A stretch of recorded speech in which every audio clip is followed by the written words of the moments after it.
Hey, it's Scott, ROCKFILE, back with another podcast review. Going to talk about the 2025 Second Sight edition of the 2016 film, The Nice Guys. I never saw this movie. It's been on my list since it came out, 10 years ago now. Wow. Second Sight released a special edition earlier this year. My favorite store had it. I keep reading. It keeps popping up on reviews about how much people love this movie. I really wasn't on my radar that summer for whatever reason. It came out the same week as Angry Birds, and Angry Birds killed it. I don't really understand that at all. Anyway, if you haven't seen the movie, it was written and directed by Shane Black. If that name sounds familiar, he did Kiss Kiss Bang Bang. He also wrote little movies like Lethal Weapon. Joel Silver produced it, also produced some of those movies I listed. Stars Russell Crowe, Ryan Gosling, Keith David, Kim Basinger, and Margaret Qualley, who I'm starting to realize kind of overacts in most of her movies. But anyway, long story short, great cinematography, great music, production design. It was a $50 million budgeted film, just under 2 hours, came out from Warner Brothers Pictures, flopped. $50 million budget, went on to make 60-something million. That was about it. They had so many ideas for this.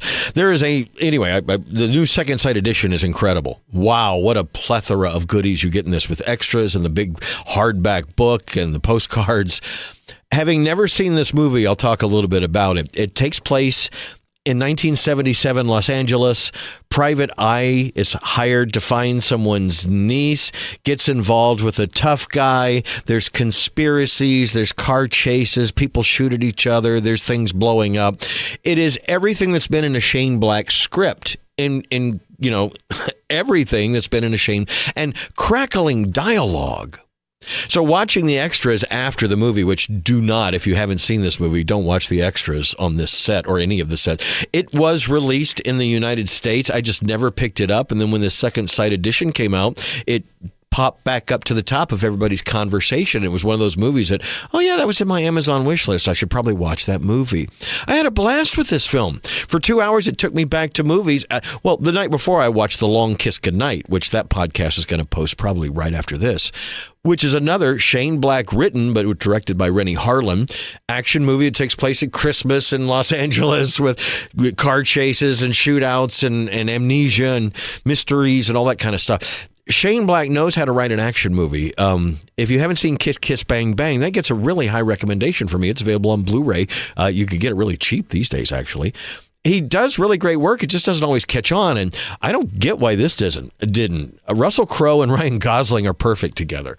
In the beginning, I was like, okay, when you watch some of these movies today, streaming movies and theatrical, when there's a couple of big stars in it, you know it's their movie. Is this going to be two guys really acting off each other, or is it two guys going to play themselves? Well, it's two guys acting off each other. These two guys are incredible, have a chemistry just like Danny Glover and Mel Gibson did in the original Lethal Weapon. A different kind of, but still, it's a little more humorous than, say, Lethal Weapon or another movie, Joel Silver produced Shane Black film. But it's a crowd-pleasing movie. I belly laughed, not just laughed or snickered. I belly laughed at some stuff. Do you know how rare that is in today's movies? So the movie's now almost a decade old, and it's finding a second audience, and I'm glad.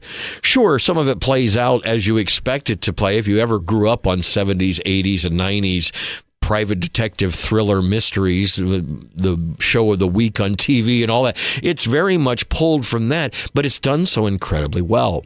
Set design, cars, clothing, mannerisms, the whole thing just reeks of late 70s, which adds a fun element to all of it. And the mystery and the fact that these guys are not bumbling in an Inspector Clouseau kind of way. They mean well and they do know what they're doing, but they keep just screwing up, and it's hilarious. There's a scene in the trailer where they're trying to dispose of a dead body, and there's a fence over there. They're going to go drop the body over the fence.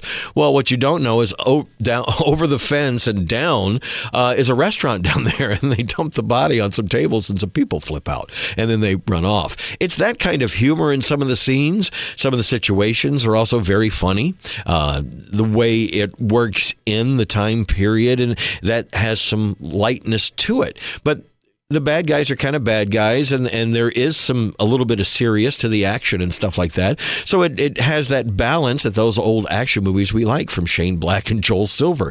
It is a modern version of one of those 80s or 90s action movies we really liked, with two incredible leads doing really good work. I think the music and everything, the soundtrack played well. I really liked the twists and turns that it took me on, even though some they do on purpose because you want it to happen. Others, they turn it upside down. Shane Black is working. He directed this. He's graduated from writing some of these great action movies to now directing. I really didn't find too many flaws with this film. Maybe trimmed a hair, but when you watch the extras and find out that they filmed what was on the script, but then Ryan or Russell would say, let me try this, and then whatever they would try would be better, so they used that. It was very collaborative on the set that way. Everybody was involved in making this. There was just a great love for this movie, and it came out and just kind of flopped. So kudos to Second Sight. They're a UK. I picked up more Second Sight releases this year than I have of just about any other label, because they do these box sets. It comes in a hard box with some new artwork, and it's beautiful artwork done by an advertising agency that really got what they were going for here. It looks like it's straight out of the 70s. It has a hardback book that you would have paid probably the cost of the entire set for. It's over 100 pages. It's a thick, just well-made hardback book. There are 9 postcards in there for the different characters, and they're funny.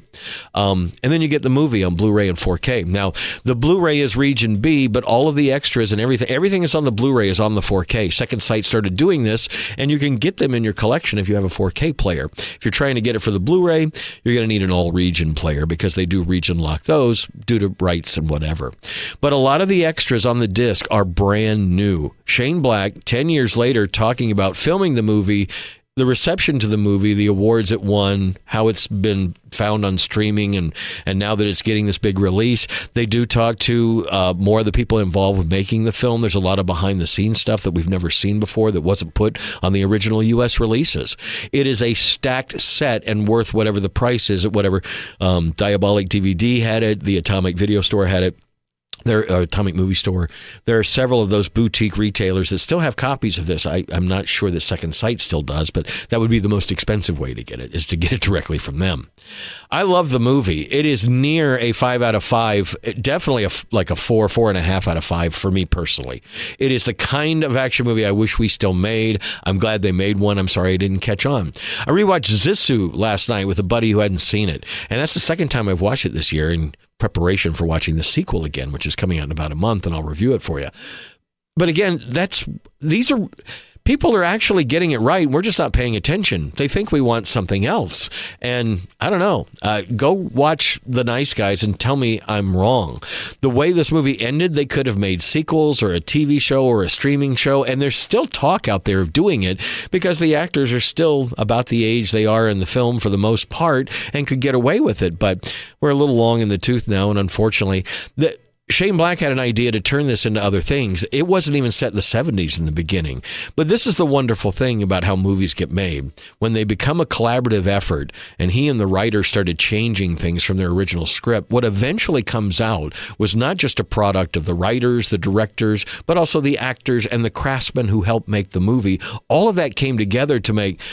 This movie should have made $400 million. It should have been a huge hit, and it wasn't. That's sad. So anyway, if I can't give a higher recommendation to it, it's nearly a 5 out of 5 film, and it's easily a 5 out of 5 4K set from Second Sight if you can get one. Limited edition, really worth all the money they're charging. Wow, what a set. And a movie that's worth picking up because it falls into what I'm going to name my new charts rewatchable or rewatchability. I would give this a 10 out of 10 for rewatchability. You can rewatch it anytime, at any point, and just enjoy it. If it came on a streaming service, you would just start watching it. It's one of those kind of movies. So that's my recommendation. Scott, I'm ROCKFILE. More podcasts are on the way. Please like, share, and subscribe, and have a spectacular day.